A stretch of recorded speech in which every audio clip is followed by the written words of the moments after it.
We've done work all over the world, Europe and Southeast Asia a good deal, and also, of course, United States. Here's 9/11. It was completed 12 years ago.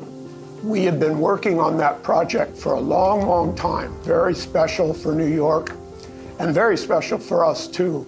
Pretty much everyone has gone there. This is Jewel at Changi Airport. Moshe Safdie was the architect. This was done in 2018, but we've had work on it since.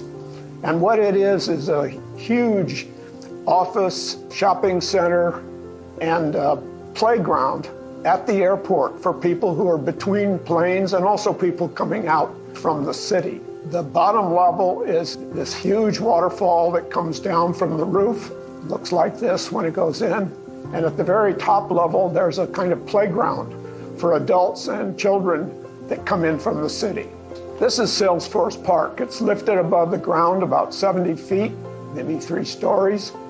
And it runs for 4 blocks between a whole series of high-rise buildings, both that were built at the same time, but also that have been built since. It's 5 acres.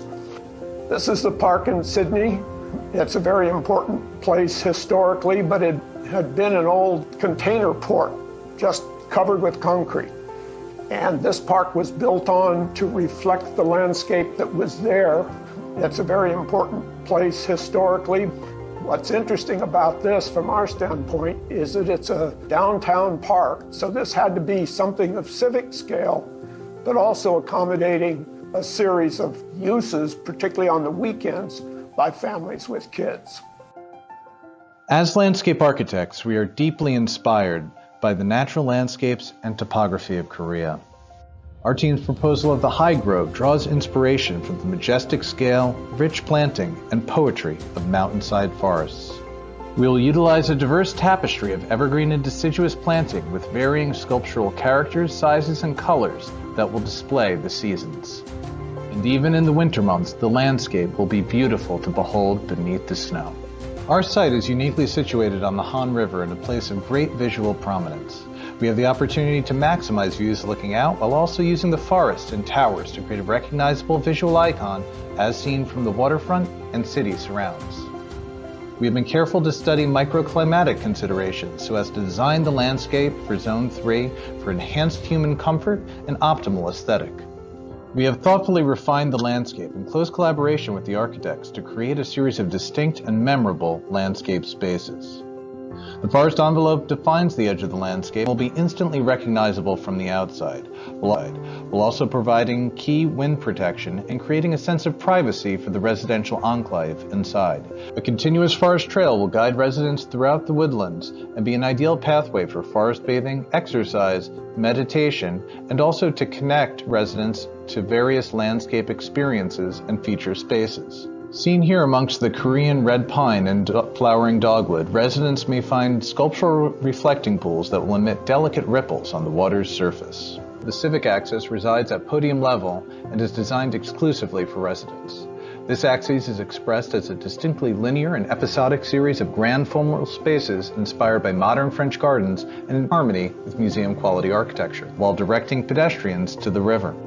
We begin by approaching from the south to the Grand Arrival Plaza, which will welcome residents with a crescent bosque, ceremonial water features, and brilliant floral displays. The elegantly stone-paved Arrival Plaza carves through the forest envelope and announces the address of Zone 3, with the crescent bosque and CACC form the symbolic gateway into the residential oasis and access beyond. The Water Ring Court is comprised of a series of different garden rooms framed by an elegant shaded tree bosque. The bosques around will provide shade and comfort for pedestrians. Together, these different elements form a new type of urban topography that transitions down between the levels and plays against the architectural towers beyond. Here we move to the north to the Grand Plaza and Mirror Canopy. The Grand Plaza will serve as a flexible paved community space for the neighborhood at podium level. We envision that the plaza will be paved of a rich stone graphic patterning, together with glass skylight paving and intermittent planting. To the right, you can see an early sketch perspective view of the Mirror Canopy as it interlocks with adjacent planting and frames views to the water pavilion to the north. As you can see in these images, together the tree planting and mirror canopy will provide scale and comfort and shade protection. To the right, as you can see, we envision the mirror canopy to be made of a polished stainless steel, which will artfully reflect people, paving, planting, and architecture.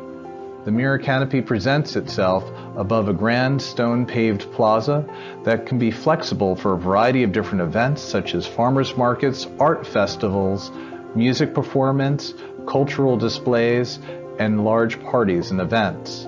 The mirror pool is set just about a meter above the public landscape space to the bottom of this view here, which will help to create a sense of security and partition away from the public realm. The water pavilion is perfectly reflected on the surface of the mirror pool, as are a series of different types of aquatic trees.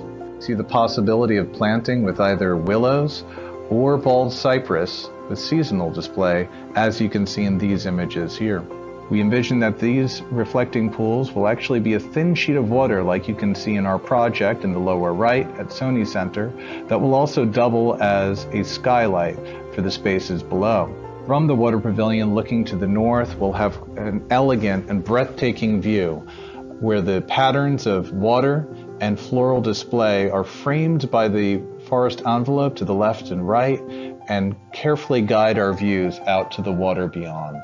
Moving around, you can see the relationship of these elements to the cultural facility, which projects out as a cantilever of meadow grasses toward the Han River.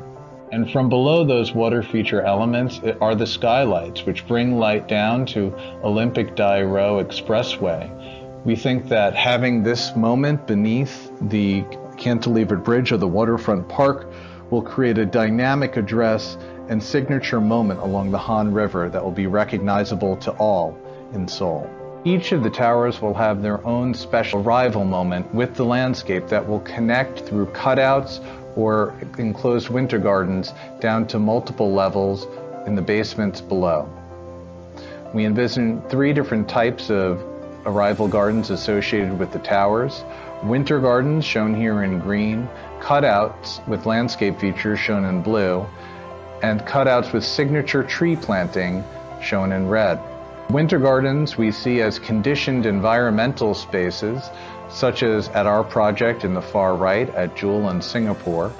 You can see in the section and plan to the left that these are multi-level landscape spaces that will be seen from the parking garage and arrival drop-offs below. We think pedestrian bridges can traverse these spaces at each level so that residents have the experience of walking between the trees to get to their tower and their home. Cutouts will have open-air exposure and feature signature columns of either water, mirror, or light. Further to the south, we'll have open-air sunken gardens that will each have a different feature tree from one another so that you can recognize immediately your home if you have flowering cherry, or birch, or ginkgo, or oak. I'd like to thank you for your time today, and we look forward to the opportunity to develop the landscape together at 압구정 Zone 3.